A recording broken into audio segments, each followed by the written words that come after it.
My boyfriend accused me of cheating in front of 40 people at his mother's birthday party.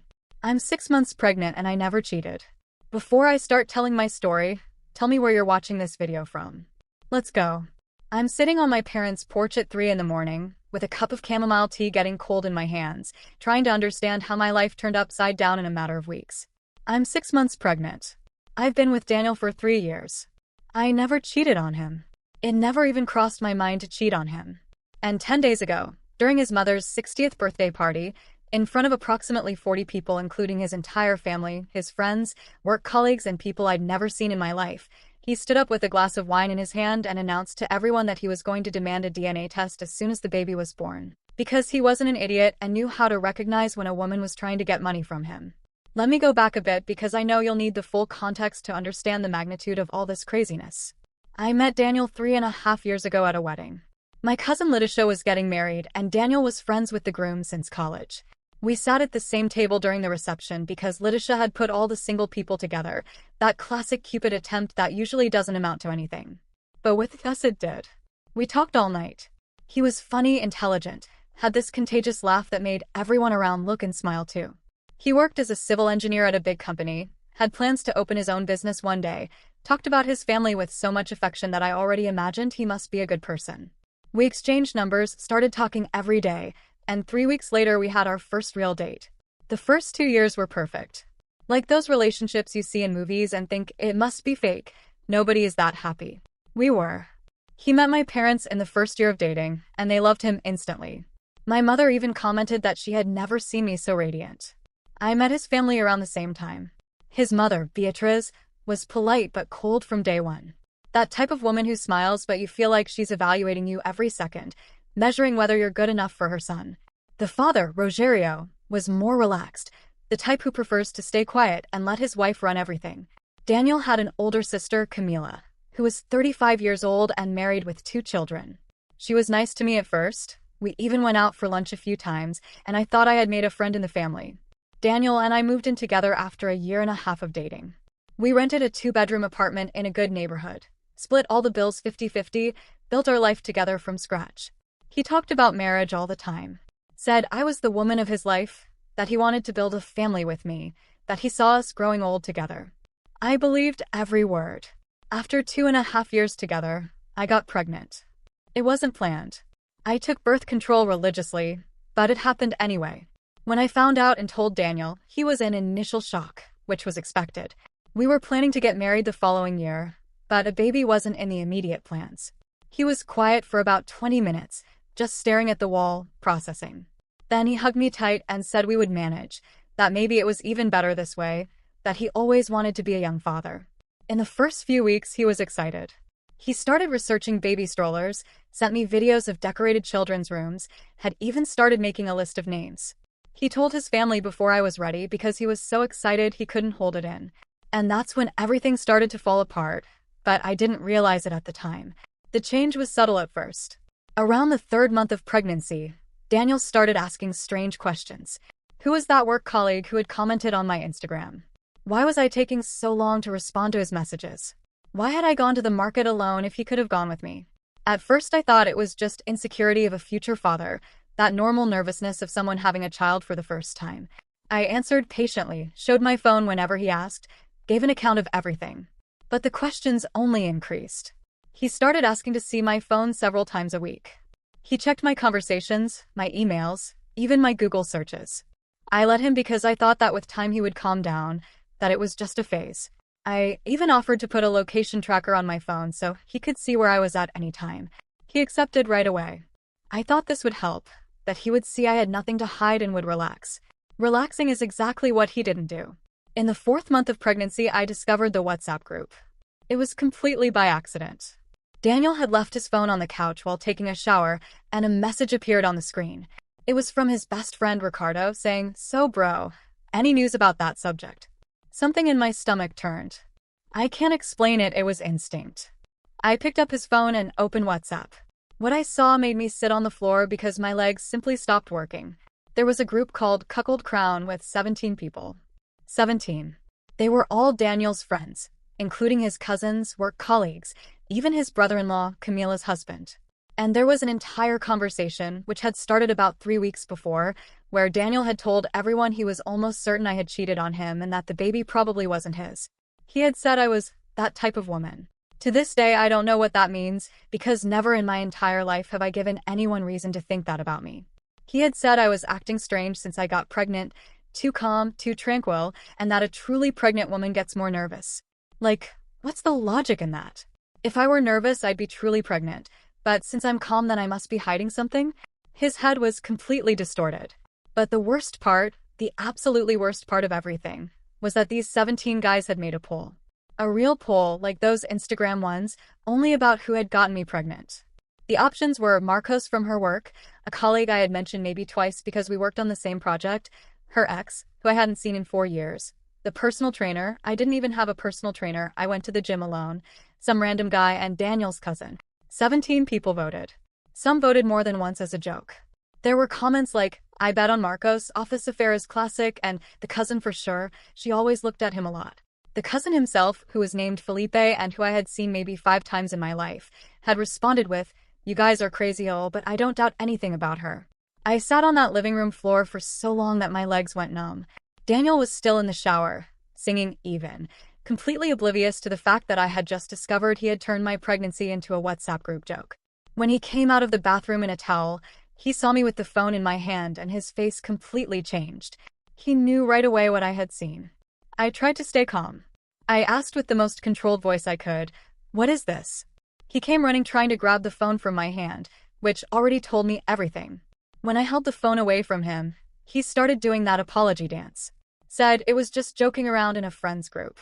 That men say that kind of thing and it doesn't mean anything. That I was invading his privacy and had no right to read his conversations. I asked if he really genuinely deep in his heart believed I had cheated on him. He couldn't look me in the eyes. He kept looking at the floor, at the wall, anywhere but at me. I asked again, louder this time. He said he didn't know, that there was something that didn't make sense, that he had a feeling. A feeling. The man I loved, the father of my child, had spread to 17 people that I was a cheater based on a feeling. I asked him to give me a concrete example, a single piece of evidence, a specific moment that had made him suspicious of me. He couldn't. He just kept repeating that it was a sensation, an intuition, that something was different about me since the pregnancy. We fought until sunrise.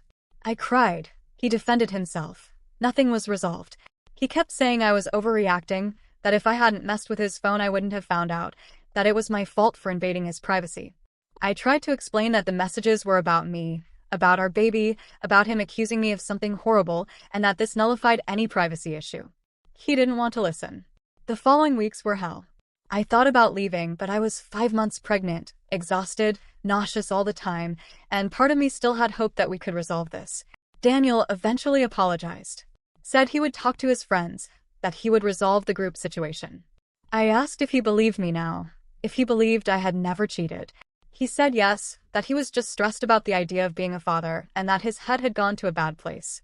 I wanted to believe him. I wanted it so badly to be true. So I tried. We tried. Things remained tense, but we were making an effort. We even did a couples therapy session that was strange and uncomfortable but seemed like a step in the right direction. He became more affectionate again, went with me to a prenatal appointment, and held my hand during the ultrasound. I thought maybe, just maybe, we would be able to overcome this. Then came Beatrice's birthday. Daniel's mother turned 60, and she wanted a big party. She rented a hall, hired catering, decoration, the whole party. I had already been to 3 of her birthdays before, and they were normally calm events, family, some close friends, nothing much. But this one was special, like the diamond jubilee of her life or something, so she invited everyone she knew. When we arrived at the hall, Beatrice barely looked at me. She greeted Daniel with a kiss and hug, gave me a dry hi, and turned her back. I found it strange but didn't want to make drama. Camila was also acting strange, kept looking at me in a weird way and whispering with her friends. I started to feel that bad sensation, like when you know people are talking about you but nobody has the courage to say it to your face. The party was at its peak, everyone eating, drinking, talking. I was sitting at a table with some of Daniel's aunts who were being polite but distant. Suddenly Daniel stood up. He went to where the microphone was that the DJ had used to play music and asked for everyone's attention. I thought he was going to make a beautiful speech for his mother, that traditional thing of a son at a mother's birthday. He started by saying he wanted to thank everyone for being there, that his mother deserved all the celebration in the world. Up to there, everything normal. But then he said he was in a moment of great reflection in his life, that being about to become a father had made him think a lot about honesty, about family, about not letting anyone make a fool of him. And then he looked directly at me. I was sitting there in my maternity dress, with a 6-month belly very visible, surrounded by 40 people who were now all staring at me too. And he said, word for word, that he was going to demand a DNA test when the baby was born because he wasn't a fool and knew very well when a woman was trying to get money from him. The silence that fell in that hall was deafening. You can hear a pin drop type of silence. I couldn't move. I literally couldn't make my body respond. I sat there with my hands on my belly while 40 people looked at me with judgment, surprise, some with pity, others with satisfaction. The first person to react was Beatrice. She got up from the main table, went to Daniel and hugged him.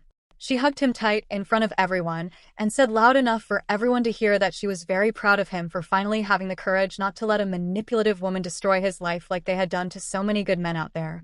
I looked at Rogerio, Daniel's father, hoping he would say something, do something. He was standing near the bar with a beer in his hand and his face completely white. He said nothing, did nothing, just stood there looking at me with an expression I can't describe. Then some of Daniel's friends started clapping. It wasn't everyone, but it was enough people. They applauded my boyfriend, the son of a bitch, for publicly accusing me of being a gold-digging cheater. Camila had her phone in her hand, filming my face, my reaction, my humiliation to keep as a souvenir or to show to those who weren't there. I finally managed to make my legs work and stood up. I tried to go toward the exit, but 3 of Daniel's friends blocked my way. Ricardo, who was his best friend, his brother-in-law Felipe, and another guy I knew by sight but didn't remember the name. They formed like a human barrier between me and the door. Ricardo started talking. He called me every kind of name you can imagine. Said I was a lying cow, that everyone knew what I was, that I had fooled Daniel but hadn't fooled anyone else. Felipe agreed, said that a woman like me was the most common thing there was, that I should be ashamed of trying to trap a good man with a child that wasn't even his. I tried to get past them and they wouldn't move. They just kept talking, calling me names, accusing me. I could hear their girlfriends laughing in the background. Laughing. Finding it funny. As if seeing a pregnant woman being humiliated and cornered was entertainment. I finally pushed Ricardo hard and managed to get through. I ran to the door, left the hall, got in my car and drove away. I don't remember the trip to my parents' house. I only remember arriving, my mother opening the door, and me falling into her arms while finally letting out everything I was holding in. 52 unread messages from Daniel.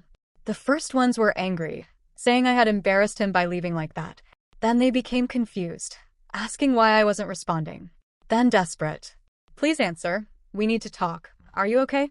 I worry about you, as if he had any right to pretend concern after what he did. Beatrice sent me a message too. 2, to be exact. The first said I should be ashamed of myself for lying to her son and trying to destroy their family. The second, which arrived the next day, said I needed to stop the drama and go talk to Daniel like an adult, that running away from problems wouldn't solve anything. Camila posted on Instagram stories. An obvious indirect about snakes and falseness, about how true people always come to light in the end. 60 people saw it. 60. Including friends of mine who must be wondering what the hell happened. I've been here at my parents' house for 10 days. Pregnant at 6.5 months. I've never cheated on anyone in my life. I gave this man access to everything. My phone, my location, my passwords, my entire life. And even so he accused me in front of 40 people of being a lying gold digger. His family applauded. His friends cornered me. And now he wants me to come home and pretend none of this happened. My parents are being incredible, but I see the worry in their eyes. My father has already said 3 times that he's going to have a conversation with Daniel, which in my father's language means he wants to punch his face. My mother keeps making me tea and hugging me while I cry, and I know she's also trying to process all this and doesn't know what to say. My friends are furious. Carol said that if I go back to him, she will personally have me committed. Julia already offered her family's lawyer if I need to file any lawsuit. Amanda simply said, "What a son of a bitch," and offered to go to the apartment to get my things so I wouldn't have to see his face. But the truth is I don't know what to do. I'm going to have a baby in less than 3 months. A baby of this man. A baby who will grow up hearing that his father announced to half the world that he might not be his son. How do I explain this one day? How do I look this child in the face and say, "Your father publicly accused me of cheating because his grandmother put these ideas in his head"? Daniel keeps sending messages. Today he called 7 times. I didn't answer any. He left a voicemail saying he wants to talk, that things got out of control, that he didn't want to hurt me. Didn't want to hurt me. As if announcing that I'm a lying gold digger in front of everyone we know was some kind of accident. I'm exhausted. My belly is growing, the baby is moving more and more, and I should be happy, buying little clothes, setting up a crib, planning what it will be like when this baby arrives. Instead, I'm in my teenage bedroom trying to figure out how to rebuild a life that imploded in a matter of minutes. 3 days have passed since I wrote that, and things have only gotten worse. Much worse. Yesterday morning I woke up to my mother calling me, her voice sounding strange, like worried and angry at the same time. I went downstairs and found her and my father in the living room with the laptop open on the coffee table. My mother looked at me with that face of someone who doesn't know how to give bad news and simply turned the screen toward me. It was a post in a city Facebook group. One of those huge groups with like 15,000 members where people post everything from used furniture to neighborhood gossip. And there was a photo of me. A photo that Camila had taken at Beatrice's birthday, caught me in profile with my belly very visible, and had posted with a caption that said, "Be careful with this one. Got pregnant with my brother on purpose to get money from him. It's already proven that the child isn't even his. Gold diggers like this need to be exposed." 15,000 people had access to that post. It already had 87 comments when I saw it, most from people I didn't know saying horrible things. These women are the scum of society. Poor man, I hope he can get rid of her. They should make a law against this type of scam. There were even people sharing it, spreading it even more. My father was visibly holding back anger. He's a calm man, one of those who never raises his voice, but I saw the vein in his neck pulsing. He said he was going to sue Camila for defamation, that this was a crime, that she couldn't simply lie about me on the internet to thousands of people. My mother was already writing everything down, taking screenshots, documenting every comment. I tried to report the post, but Facebook has that whole bureaucratic process that takes days. Meanwhile, the lie kept spreading. My boss called me half an hour later. She had seen the post because someone from HR knew someone who shared it. She was incredible. Let me make that clear. She said she knew it was a lie, that she had known me for 4 years and had never seen anything to indicate I would be capable of this, but that she needed to warn me that the story was circulating in the office. Apparently, 3 different people had sent the link in the company's WhatsApp group. 3. My coworkers were seeing this. Marcos, poor Marcos, who was on the list of the stupid poll in Daniel's friends group as a possible father of the baby, sent me a message completely confused asking what the hell was going on and if I was okay. I had to explain to him that Daniel had freaked out and put his name in the middle of a completely invented accusation. Carol showed up at my parents' house at 2 in the afternoon with a bag full of ice cream and chocolate. She had seen the post too because obviously everyone I know was in that damned group. We sat in my room like teenagers and she made me eat ice cream while I cried and tried to process the fact that my private life had become public entertainment. Daniel called. For the 15th time in 3 days. This time I answered. I don't know why I answered. Maybe because I was so full of anger that I needed to let it out. He started talking before I even said hello. That same litany is always about us needing to talk, about him being worried about me not being able to simply disappear like that. I interrupted him and asked if he had seen what his sister had posted. Silence on the other end. A silence long enough to tell me yes, he had seen. I asked if he was going to do something about it or if he was going to let Camila continue destroying my reputation on the internet. He started with the excuses. Said he had already talked to her, that she was very angry, that the whole family was in shock about the situation, and that she had acted on impulse. Impulse. As if defaming someone to 15,000 people was something you do without thinking, like tripping or spilling coffee. I told him he had 24 hours to make Camila take down that post and post a public retraction, or I was going to file a lawsuit against her and against him too for complicity. He got nervous, said I was overreacting, that suing his family wasn't going to solve anything. I hung up on him. 2 hours later, Beatrice called me. I almost didn't answer because frankly that woman was the last person in the world I wanted to talk to, but something made me accept the call. She didn't say hi, didn't ask how I was, didn't do any of the basic formalities of civility. She went straight to the point saying I needed to stop threatening her family, that they were good people and I had no right to be making a scene. I laughed. I swear I laughed in her face over the phone. I asked if she really thought they were good people after everything they had done. She said they were just protecting themselves, that women like me appeared every day trying to take advantage of hardworking men, that she recognized my type from afar because she had seen many like me. I asked what type that was. She hesitated for a second before saying I was the type who got pregnant on purpose to trap a man, that she knew very well how this worked because she knew cases like this. that I wasn't going to fool her any longer. And then she said something that made me understand a lot. She said that when she was my age, she had also tried to trap a man with pregnancy, and that's why she knew how to recognize the same tactic when she saw it. Wait, she was admitting she had done exactly what she was accusing me of doing? I asked directly, "Are you saying you got pregnant with Rogerio on purpose?" She got kind of defensive but confirmed, said it was over 30 years ago, that things were different back then, that she was in love and desperate not to lose him. Said it worked because they stayed together, built a family, and that if she hadn't done that, Rogerio would have left. Everything started to make sense. Her coldness toward me from the beginning. The poisonous comments she made to Daniel. The way she had hugged him at her birthday when he publicly humiliated me. She was projecting her own guilt onto me. She had trapped Rogerio with a pregnancy 3 decades ago and spent her entire life convinced that every pregnant woman was a manipulator just like her. I told her I was very sorry that her marriage was based on manipulation, but that my relationship with her son had nothing to do with that my pregnancy wasn't planned by me or by him, that I never tried to trap anyone. She gave a bitter laugh and said that's exactly what she would have said too at my age, that I could keep pretending but she knew the truth. I hung up the phone with my hands shaking. Carol, who was listening to everything, was open-mouthed. She said that explained a lot, that Beatriz was clearly sick with guilt and transferring everything to me. I agreed, but that didn't change the fact that this woman had poisoned her son's head against me, and now the whole family was treating me like a villain. That night I couldn't sleep. I kept tossing and turning in bed thinking about everything, the baby moving more and more as if sensing my stress. I picked up my phone and saw that Camila's post was still there, now with 143 comments. More people saying horrible things about me, more people sharing, more people spreading the lie. But then I saw something interesting. In the most recent comments, there were people defending. A woman I didn't know had written a long text saying she knew cases of false paternity accusations and that what Camila was doing was a crime, that she could be sued for it. Another person said they had been falsely accused of something similar and knew how horrible it was. There was even a man saying the story didn't make sense, that if the child wasn't Daniel's as Camila claimed, she couldn't be sure of this without a DNA test. Small victories. At least some people weren't buying the story completely. But they were still a minority compared to the amount of people condemning without questioning.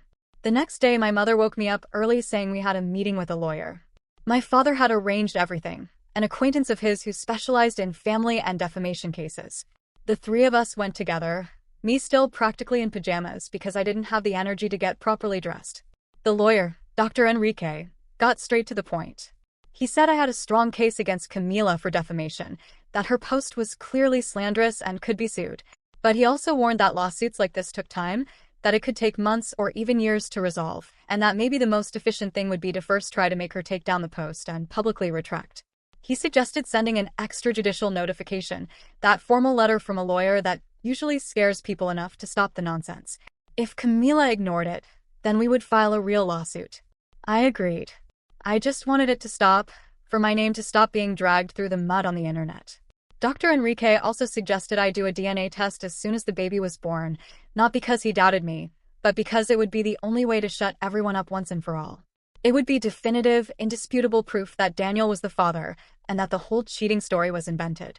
I had already thought about this, but hearing it from a lawyer made it more concrete.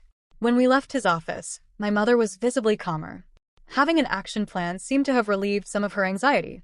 My father was quiet, still with that face of someone who was chewing on anger, but agreed it was the best path. We went home and there was a surprise waiting for me. Daniel was sitting on my parents' porch. He simply showed up without warning, without asking permission, without anything.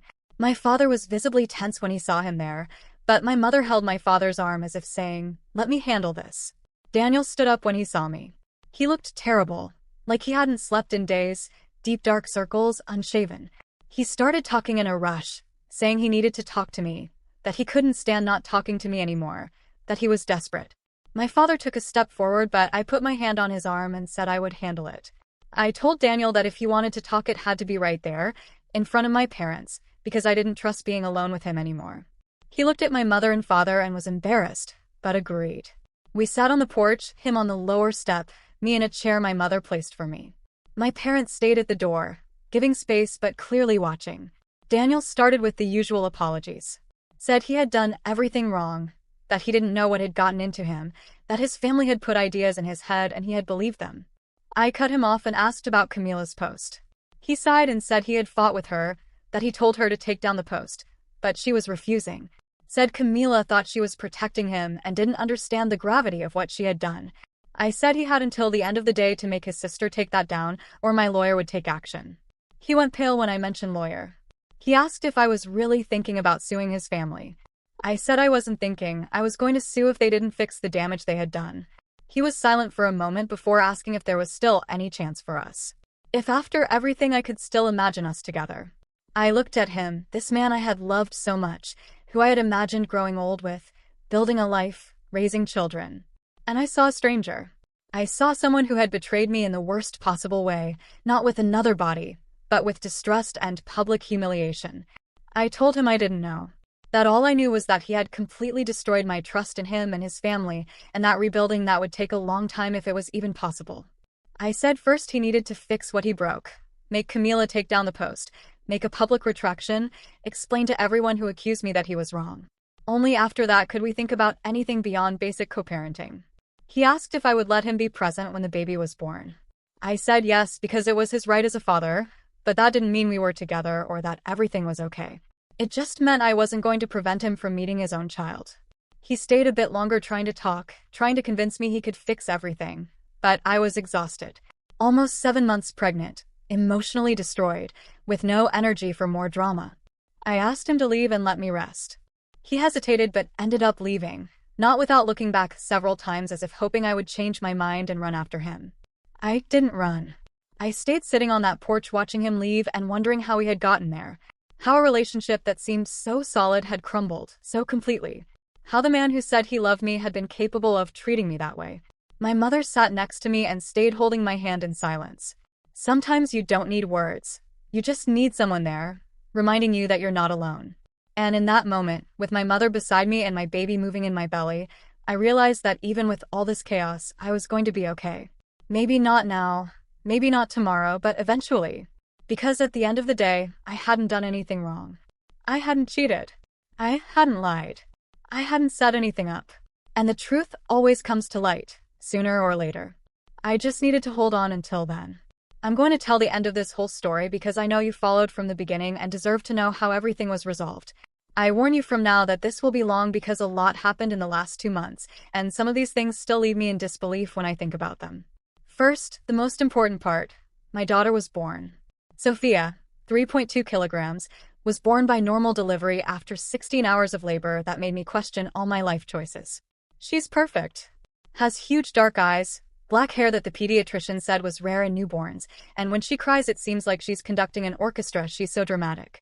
She's the most beautiful thing I've ever seen in my life. Daniel was present at the birth.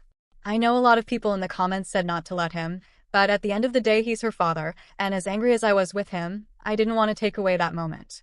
He cried when she was born.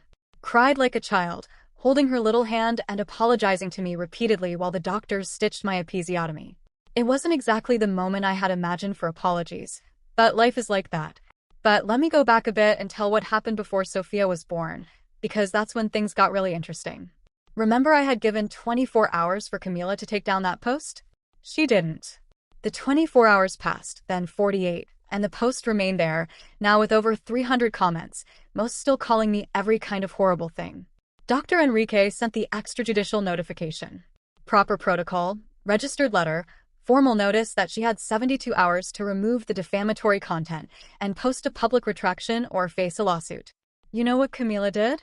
She posted the letter on her Instagram stories with the caption, "When you hit the target and the person threatens to sue because the truth hurts." She literally posted the lawyer's notification as if it were a trophy. Dr. Enrique, when he found out, almost had an aneurysm. Said he had never seen someone so determined to screw themselves over. We filed the lawsuit. Defamation, moral damages, undue exposure, the whole package. And here's where the story gets interesting in a way I didn't expect. When you file a lawsuit, the other party needs to respond, present a defense. Camila's defense was surreal. Her lawyer basically argued that she had reasonable cause to believe that I had cheated on Daniel based on circumstantial evidence that the family had observed. What evidence? According to the legal document I read with my own incredulous face, the evidence was I had gained weight very quickly in the pregnancy. I was excessively calm for a first-time pregnant woman. I had been seen talking with men at my workplace. My ex-boyfriend from 4 years ago had liked a photo of mine on Instagram 6 months before. I had bought new lingerie in the second trimester of pregnancy. Yes, these were the evidence. I had gained weight in pregnancy, imagine that. Was calm, how horrible. Talked with male work colleagues, scandal. An ex had liked a photo, practically adultery, and had bought new underwear, clearly adulterous behavior. Dr. Enrique read that and said it was the type of defense that practically wins the case for us. Completely unfounded, based on ridiculous assumptions, easy to tear down. But before we went to the hearing, something happened that completely changed the course of everything. Rogerio, Daniel's father, sought me out. It was 3 weeks before Sophia was born. He showed up at my parents' house on a Saturday morning, without Daniel knowing, without Beatriz knowing. My father answered the door and was clearly suspicious, but Rogerio begged please, said he needed to talk to me, that it was important. My mother stayed in the room with us. No chance of me being alone with any member of that family after everything. Rogerio looked like he had aged 10 years since the last time I had seen him. He had dark circles, a tired face, and when he started talking, his voice was shaky. He said he needed to apologize. Not just for him having stayed silent when he should have spoken, but for the whole situation, for Beatriz, for the upbringing he had given the children, for everything. He told the complete story. Beatriz had really gotten pregnant on purpose 35 years ago. They were dating, but Rogerio was planning to break up to accept a job offer in another state. Beatriz found out, stopped taking the pill without telling him, and got pregnant. When she told about the pregnancy, Rogerio felt he had no choice but to marry. It was what was expected at the time. But the marriage was a disaster from the start. Beatriz was controlling, jealous, paranoid. She accused Rogerio of looking at other women, of wanting to cheat, of regretting having stayed with her. And she was right about one thing. He regretted it. Not having Daniel, but being manipulated into a life he didn't choose. For 35 years, Rogerio was trapped in that unhappy marriage. And Beatriz spent 35 years projecting her own guilt onto everyone around. She raised the children, especially Daniel, with the fixed idea that women were traps, that they got pregnant on purpose to trap good men, that you always had to be suspicious. When I appeared in Daniel's life and got pregnant, even unintentionally, Beatriz saw the perfect opportunity to validate the narrative she had built her whole life. If she could convince everyone I had done the same thing she did, somehow that would justify what she had done.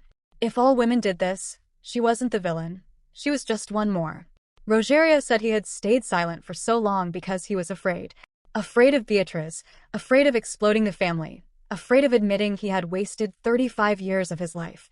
But seeing what had happened to me, seeing his son publicly humiliate me based on Beatriz's lies, had been the limit. He couldn't stay silent anymore. And then he gave me something I didn't expect. He had recordings. In recent months, after everything had exploded, Rogerio had started recording the conversations Beatriz had with Camila and with Daniel. He knew it was the only way to have proof of what she was doing. There were audios of her admitting she had no real evidence against me, that it was just mother's intuition, of her telling Camila exactly what to post on social media, of her instructing Daniel about what to say at her birthday. There was even a recording of Beatriz telling Camila, word for word, that she had gotten pregnant with Rogerio on purpose because she knew it was the only way to trap him, and that's why she knew that's what I was doing with Daniel, because woman recognizes woman. Rogerio gave me the recordings. All of them. Said I could use them however I wanted, that he would testify in my favor if needed, that he was willing to separate from Beatriz and face the consequences. He said he couldn't stand being an accomplice in destroying another person's life anymore, especially someone innocent. I gave the recordings to Dr. Enrique. He almost jumped with joy.